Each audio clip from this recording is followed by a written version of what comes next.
જય શ્રી કૃષ્ણ, જય માતાજી, ગુડ મોર્નિંગ બધાને. કેમ છો બધા? બરાબર. કાલ રાત્રે રાજકોટ આવવાનું થયું છે, અચાનક જ મારું પણ. તો મમ્મીની તબિયત બરાબર નથી એટલે અમે લોકો રાજકોટ આવ્યા છીએ. આજના બ્લોગની શરૂઆત કરી છે અત્યારે. તો અત્યારે નાસ્તો પાણી બધાનું થઈ ગયું છે અને હવે કિચનમાં આવી ગયા છે મારા. કિચનમાં અત્યારે પૂજા પાઠ કરી અને હવે રસોઈની તૈયારી કરે છે. શું બનાવે છે પૂજા આજે? વટાણા બટાકાનું શાક, દાળ ભાત અને રોટલી. અચ્છા, સરસ. ચલો તો રસોઈ બનાવી લઈએ ફટાફટ. પછી મમ્મીને પણ જમવાનું આપીએ, કંઈક એમને પણ તબિયત બરાબર નથી એટલે. અને કામ તો હવે કિચનમાં આવ્યા છીએ એટલે બધું કરવાનું જ છે. શાકભાજી પણ હમણાં લઈ લીધું છે બધું આવીએ. મસ્ત ફ્રેશ શાક મળે છે અહીંયા, સરસ. કાલ રાત્રે જ અચાનક આવવાનું થયું અમારું. રાત્રે 10 સાડા 10 અમે લોકો આવ્યા. મમ્મીની તબિયત બરાબર નહોતી એટલે એમને જોવા માટે. મમ્મી પણ બેઠા છે અત્યારે અહીંયા, આરામ કરે છે. દવા આપી દીધી છે એમને પણ. લાગે છે તમને અત્યારે? હવે સારું લાગે છે એમને સોજા થોડાક ઓછા થાય તમારે હજી? થોડાક ફેર લાગે છે જરા. હા, અચ્છા, થોડોક ફેર છે. સરસ. થઈ જશે બરાબર. દવાઓ ચાલુ કરીએ એટલે થઈ જશે. હવે ચાલુ કરી બધી. મંદિર છે અહીંયા, હમણાં જ પૂજા કરી છે માતાજીની, ભગવાનની, ભાભીએ. ચલો, હોલ, બાર આંગણું સરસ છે. અહીંયાનું ક્લાઇમેટ અત્યારે એટલું સરસ છે ને કે અત્યારે અહીંયા તો તડકાની જરા પણ ખબર નથી પડતી, પણ બહાર નીકળીએ તો તડકો લાગે. કામ બધું પતાવી લીધું છે ભાભીએ. ચલો આગળ મળીએ પછી. દાળ મસ્ત બની ગઈ છે, એકદમ સરસ સુગંધ આવે છે દાળની. મસ્ત ગરમ ગરમ દાળ ભાત તૈયાર છે અને ત્યાં કુકરમાં શાક પણ બને છે, એટલે અડધી રસોઈ તો લગભગ તૈયાર જ છે. દાળનો ટેસ્ટ તો ખૂબ જ સરસ છે. દાળનો ટેસ્ટ મેં ચાખી, દાળ બહુ જ સરસ સુગંધ આવે છે દાળની. બસ ત્યાં શાક બની રહ્યું છે.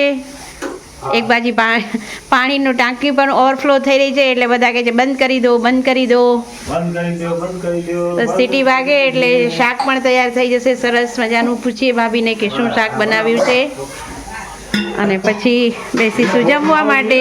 આ જુઓ અહીંયા ઝાડમાં પપૈયા તો એટલા બધા આવ્યા છે અને પપૈયા પણ એટલા મીઠા અને સરસ છે ને. પપૈયા બહુ જ આવ્યા છે પપૈયા. એક જ ઝાડમાં આટલા બધા પપૈયા આવી ગયા છે અને સ્વાદમાં પણ ખાધે પણ ખૂબ જ મીઠા છે પપૈયા.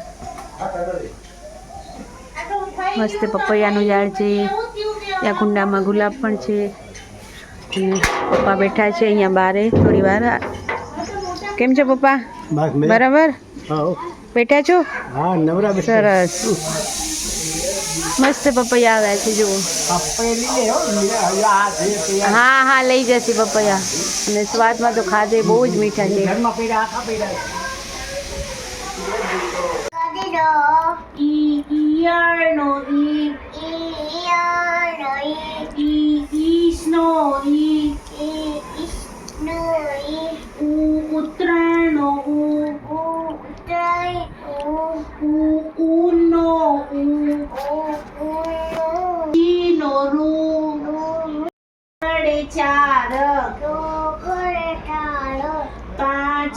ચલો હવે અમે અત્યારે જઈશું બજારે. થોડું બજારમાં કામ છે તો થોડી વસ્તુઓ પણ લેવાની છે સાથે. હવે જઈશું. ભાભીને અહીંયા ટ્યુશન ક્લાસ ચાલુ હતા, એ પણ ટ્યુશન ક્લાસ એમના પૂરા થયા છે હવે. અમે જઈશું હવે સાંજે બજારે. ભાઈ પણ આવી ગયા છે. થોડી વારમાં જઈએ બજારમાં, મળીએ બધું.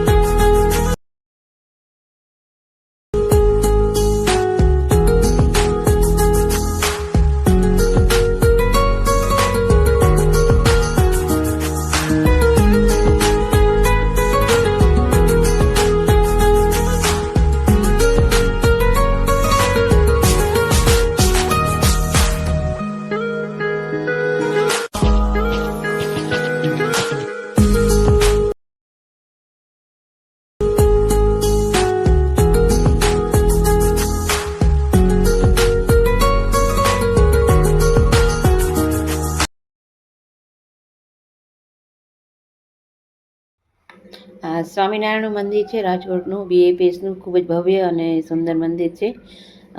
બહુ જ ભીડ હોય છે સન્ડેના પણ મંદિરમાં. અને આગળ વધતા ઘર તરફ જઈ રહ્યા છીએ.